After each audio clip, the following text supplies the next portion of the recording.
Okay, welcome to this week's Midweek Howl, the non-paranormal part of the From the Shadow podcast. And if you can hear water splashing and little kids playing, it's because I am sitting poolside at my oldest daughter's house in South Carolina, kind of like a mini vacation. So this is like really roughing it. I feel like, they got a beautiful backyard with a pool. When I get done talking to you, I'm going to jump in the pool. I might have to do a cannonball because I can't do much of anything else anymore. Why? Because it's just ugly. Because it's not really like a cannonball. It's like me getting to the side and my knee giving out and I just fall in. That's about what I got. Mm-hmm. That's about it. So how was your 4th of July? Great. Anything interesting happen? It was great. Went to a party at my cousin's 50th birthday party. 3 of my cousins turned 50 all in the same about 3 week span there. So really, how are they all dealing with turning 50? Well, one of them looks absolutely phenomenal. Okay. And the other two, they're handling all good. What are you going to do, right? But this is what I think is funny. One of them, Lauren, I'm going to do a shout out here for one, looks great. And let me tell you, he's had the hardest life. He spent most of his life on the back of a Harley or I better not even say the other one. And and I'm telling you, he's 50 years old, wears muscle shirts. He's cut to the max. I mean, he looks like he was 21. Mm-hmm.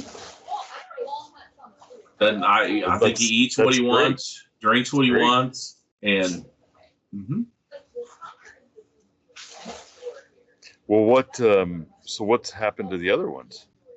Well, they're normal dudes working with a house of little kids and bills and shit, That's what takes its toll. So I think that's what I'm starting to see, what takes a toll on you. So you think it's better just to never have a wife and kids and just live your life how you want it? No, I think it's better to have them as young as you can. Okay. And then you get over the hump. You know what I mean? Yeah. Okay. I get you. I guess there's some merit to that for sure. Because man, that is, when you got to pay or help pay for stuff, that really puts it's really a toll, right? Every day. You have your kids not young when you don't have any money. They don't expect anything. You just say no. That's right. I'm sitting here. I, had Hannah when I was 18 and, she's done extremely, extremely well for herself. Like I said, I'm sitting poolside. Everybody that follows us on social media, they see, I put up, as I was setting up here, they can see her backyard. It's nicer than any backyard I've ever had. So she's done all right. You know what I'm saying? Mm-hmm. So I'm super proud of her. Yeah, she's done good. It's good to come down here and then see your kids be successful and get to hang out and enjoy their success a little bit, So, but yeah, turning 50. That's when it was all over for me, man. It was downhill fast. Mm-hmm. Downhill fast. Well, I will tell you, at 25 is when I went over the hill. But at 25, I've seen pictures from your days as a state trooper, and you look like you were in the prime of your life. What happened? I got that job, and it ruined my life, changed everything. Being a state trooper ruined your life. Mm-hmm. Well, yes, yeah, we've all heard some of the stories. About that was when I found out how the real world is. I'd just soon be back in my sheriff's deputy, younger days. Even younger than that. Now, when I used to be a grass cutter for the state, I'd just be out there mowing grass with a good John Deere tractor. If it broke, they give me another one. Mm-hmm. No responsibility. None whatsoever. Just where you were going that weekend to talk to girls. Uh-huh. Oh, so nothing else exciting happened on the 4th? No fireworks, nobody. Fireworks and just fireworks and food. Had more food than I could have fed half of Ethiopia for what we had laid out at my cousin's. Yeah, we had quite a bit of. Now I'm not very good at smoking. I'm not Ozark Howler smoking quality, but we did smoke a brisket, and it turned out pretty good. Oh, my cousin had a brisket. Oh, yeah. See, I'm just an amateur compared to you guys. I don't know about that, but Oh, I know about that. I'm not very good, and Christy's always worried that stuff doesn't get cooked enough in the smoker. So then she always, it's just a phobia she has. That's the way my old lady is. And you want to take a steak off the grill and microwave it to make sure it's done or something. It's like, dude. Yeah, exactly. The salad is right in there in the bottom drawer. Exactly. Yeah, that's how she is. Everything, are you sure it's cooked enough or not? And I mean, I don't know if everybody has somebody like that, but it's like, I like some of the juices running, like where it's tender and stuff. So I don't enjoy stuff overcooked, which most people probably don't, but maybe that's why I don't enjoy smoking. It's because it's never cooked enough for everybody. And, to do it right, those guys will babysit it all day. My brother-in-law's got one of them fancy things with a Bluetooth app. He loads those pellets and shit up, and he goes to a baseball tournament or whatever. And you know what I mean? He regulates it right there with his app. Comes home 6-7 hours later, it's done. Is that really smoking? I mean, it is. Yeah. Oh my gosh. Yeah. Well, I don't know. Whatever. I mean, mine's not that high tech, but it is plugged in. You do plug it in. One of those pit bosses with the wood chips at the bottom and stuff. And see, I got one my old man gave me that's a wood smoker that you gotta, I go out there and find a good piece of wood and soak it, a couple pieces and soak it in a 5-gallon bucket of water for about 3 days before I want to use it. And I start a fire and throw them in there. Wet wood water logs. See, it's like me watching like a home improvement show or something. Is it like you look at it and you say, oh man, I think I could do that. And then the reality sets in that those people have skills that I don't. I built the stairs down on my deck. You just that made me trick me. That's what I did to Friday and Saturday. I built my new deck 3 years ago. I never built any steps down because we just go in and out of the house. And my wife's been on me to build some steps, so I built a staircase. So that was your project. See, and I envy people that can do that stuff. I can't do it. I mean, I might be able to help you do it, like hand you the saw or the nails or something. But I couldn't plan it. I couldn't execute it. No way. I just couldn't do it. So I admire guys like that. Guys that can go in the garage and fix an engine or rebuild an old car or something like that. Those are great skills that I possess zero of. Well, consider yourself lucky. Why is that? Because then nobody asked me. You don't waste any time doing that stuff. Nobody asked. Mm-hmm. Hey, look, there's this kid. I will say this: the 4th of July, I took the Suburban over. They're gonna. This kid that sponsors our the Judge and I's other podcast, the Crawford County Legends one. He does like everything. One of those kids that has a garage, works on all kinds of cars, but then they do excavating and just a jack of all trades. He does everything real good. So you're talking to this. So he says, bring your stuff over the 4th of July. And I'm like, you're going to be working the 4th of July? Oh yeah. You have to. So there's a reason why he's one of those guys, probably at any given time, if you've got something you want to sell, that's cool. He's probably got, the cash in the front pocket of his, jeans or overalls that he can pull it out and buy it no matter what. Right. Any old truck, any house that needs rehab. And he's telling me, like, as the guy working for him is fixing my brakes and changing my tires and stuff. And I just realized this kid's done more in the last 5 years of his life. I don't even think he's 30 yet than I have in my whole life. Done more as far as fixing stuff stuff and flipping houses and building old cars and selling them. I'm like, this kid. That's because you're too busy doing podcasts. Is it? Because I don't think I'd be doing that even if I wasn't doing a podcast. I can't. Yeah. But I'm just like, man, this is, those guys are cool that do that stuff. And I wish I could do that. But my old man tried to teach me that stuff, and he and I never saw eye to eye, so I didn't want to pay attention. I guess. You know what I'm saying? Mm-hmm. So, but yeah, it was an interesting drive. Geez, down here. Yesterday was Sunday. Is not a great day to be driving after the 4th of July. I've concluded. I guess they said it was the busiest day of travel in the United States. And I can tell you this: every place we had a traffic backup, like there's toll booths everywhere, in West Virginia and Pennsylvania. Right, I never could. And like Pennsylvania, the roads are crap, and they got toll booths. Explain that. Well, they say the tolls are for the money. Now the tolls just pay the dude the salary to stop you and collect your money. They don't pay anything. But in Pennsylvania, they don't even have toll booth operators anymore. Oh, they just mail you something? Yeah. Yeah. Yeah. And so, but they actually had toll booth operators in West Virginia. But everywhere there's a toll booth, there's a traffic backup. Then the tunnels, there's traffic. Like I never saw a good accident. Not that there's a good accident. Never saw an accident. I never saw a reason for any of the traffic to be backed up. It was so annoying. It's like, good grief, people. Let's just drive, you know? But I don't know. We got here. And, well, you know, there's a lot of people, you know, somewhere, a lot of people in prison that would love to have been in that Suburban sitting in a toll booth.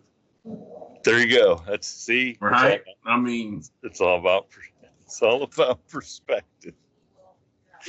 Oh, gosh. It's all about perspective. Yes, for sure. For sure. Yeah. Mm-hmm. So what else is going on? We ain't got no hate mail or no. You know, we did. I mean, we did get hate mail. And you don't want to bring it up or what? Well, we didn't get hate mail because of the Howl. I love the hate mail. I love the hate mail more than I like the I love you stories.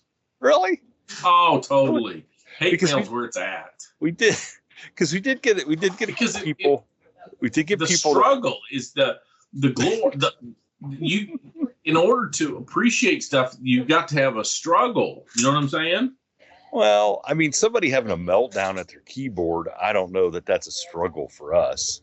I think it's more of a inconvenience to have to read that nonsense. But so there's this one guy, and I'm not kidding you, and he is on, he must listen to us on Podbean because that's where his comments come through. Okay. And here is his comments here's his last 5 comments, and they're all on the paranormal part. And so one is, yeah, he's lying. So he's talking about the guy he's talking about your guest. Talking about the guest. Yeah, he's lying. Then he's one, audio quality is awful, which we knew and we apologized for because the lady had bad audio where she was recording. Then there's one, he just gives a thumbs down. Then there's another one, he says he talks in loops and talks too fast. And he's talking about the guest, not you guys, right? Yeah, but he's talking about the guest. And then he goes, then there's what was the topic? The paranormal, but what was the topic? There are Dogman, Bigfoot, and then there was one guy who his title was Bigfoot and Satan. And he put a thumbs down and he says barking dogs. Because while we were talking to the guy, there was dogs barking in the background every now and then. And maybe it was Dogman coming after you. Maybe. But the thing is we acknowledge in these episodes that the audio's bad or that there's dogs barking. And this guy, like, I don't understand those kind of comments, what the purpose is. So finally I put a comment back to his and said, dude, maybe you should just stop listening. Like, it seems like every episode you're listening to aggravates you. And then there was another lady who had left, I don't know, 5 or 6 really just ridiculously bad negative comments on YouTube. And this last one from last Friday, she says, after 18 minutes, I stopped listening and I'm unsubscribing. And the guest from that episode, he has a big podcast and, is a guy we were talking to because he had done some stuff. And he was like, man, is she mad at me? Was I that bad of a guest?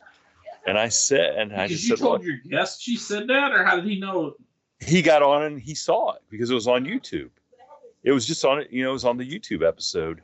And he went on the YouTube episode to make a comment because comments do help in the algorithm. They make all that stuff more visible to other people. But he said, he just said, man, was it me? And I said, no. I said, all she does is leave negative comments. He said, she's the type of person, if she won the lottery, she'd complain about how you handed her the check. You know what I'm saying? It's like nothing would make her happy.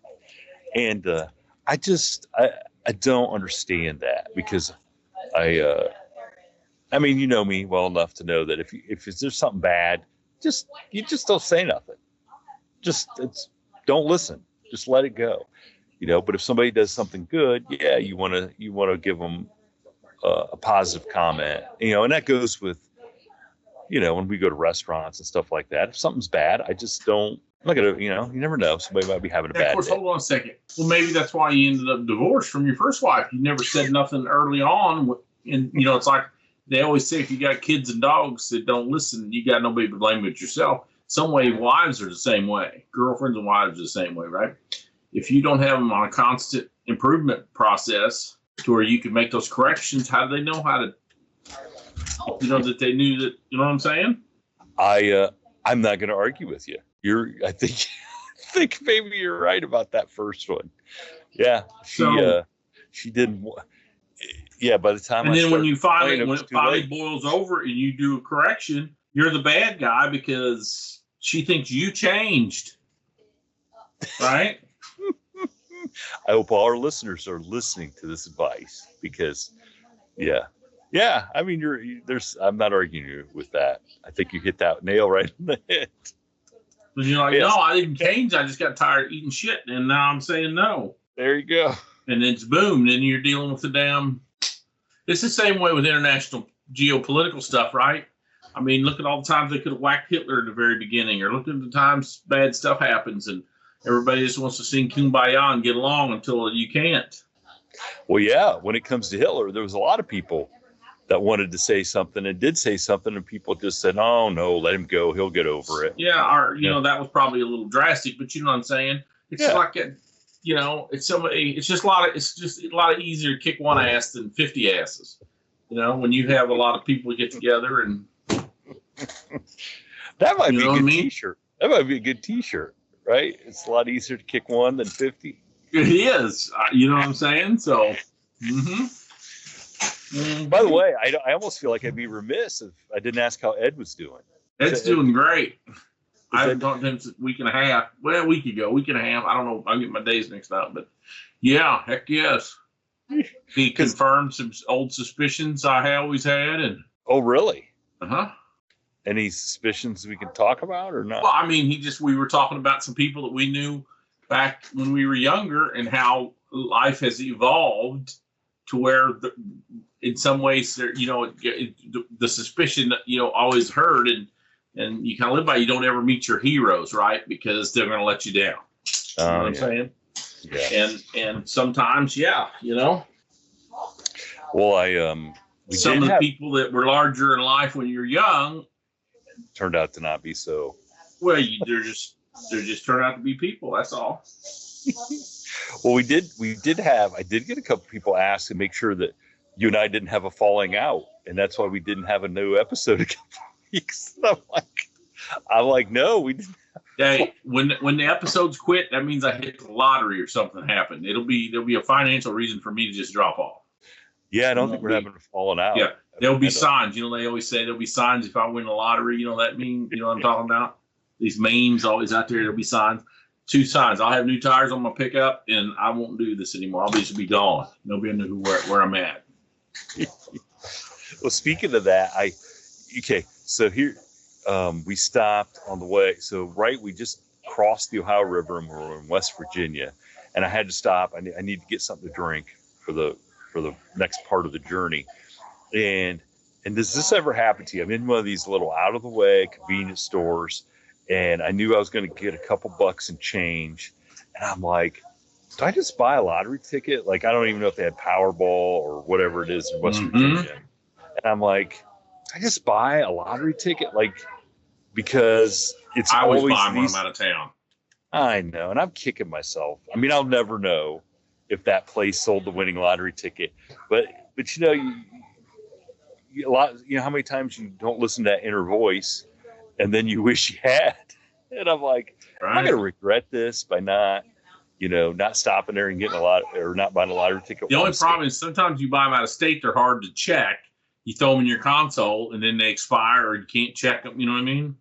Well, but I mean, if it was a Powerball or Mega Millions, those are universal. I always try when I go to Nebraska, I always buy my pirate tickets because Nebraska you can collect anonymously.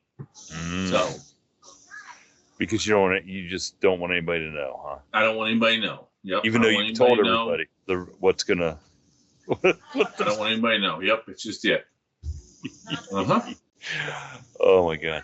Well, I tried when I got down here. I was good. I tried to get my daughter to come on with us. Oh, yeah? And tell about some of the case because she's prosecuted. Oh, you can't have her talk about real stuff. I know. And she's like, I don't think I can. But, man, she's had some great cases. And I thought, man. I got to. Go ahead. I just thought it would trigger something you'd remember, because she's done some really crazy cases. Before I switch gears here, you were talking about that person that was complaining about, because I forgot to rebut the complaint about that poor guy talking too fast. What did you say your complaint was? He was talking in loops and talking too fast. Well, I'm going to tell you something. If I ever seen the dog man chasing me or worried about the devil, I'll be talking fast in loops too. You know what I mean? So. Exactly. You can't expect these people to, if you have a real extraterrestrial or paranormal experience, it'll change you. I had a friend of mine just tell me on the phone a while ago that he thought if I went snorkeling in the dry Tortugas off of Key West, I'm talking about Fort Jefferson down there. Yeah. Yeah. That he said, I'm not the kind of guy that would say this, but it'll change your life. So if snorkeling and seeing a bunch of fish and crabs will change your life, imagine what seeing Dogman or Bigfoot would do to you. 100%. Shit. That'd be better than going to State Fair. I tell you, you would be a different person. Thank you for tuning in to this week's episode of the From the Shadows podcast. Until next time, never shy away from the darkness or what may be lurking in the shadows. We are out. God only knows what's hiding